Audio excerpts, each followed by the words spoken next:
Ukraine crisis. What's at stake for the UK?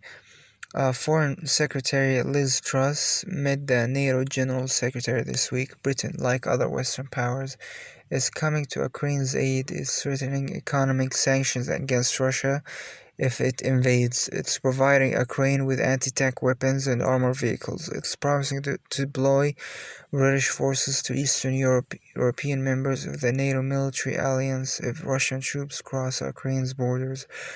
But why is the UK getting involved in this potential conflict? The former Prime Minister Neville Chamberlain has long been criticized for describing Germany's attempted annexation of Czechoslovakia in 1938 as a quarrel in a far away country between people of whom we know nothing.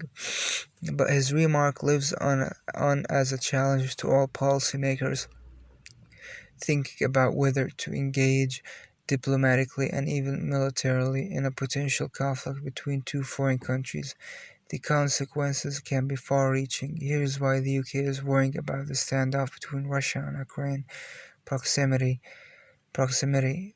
Ukraine is not far away. It is, after all, part of the European continent and may not be a member of the European Union or NATO, but it is an ally of European powers and has a pro-Western government.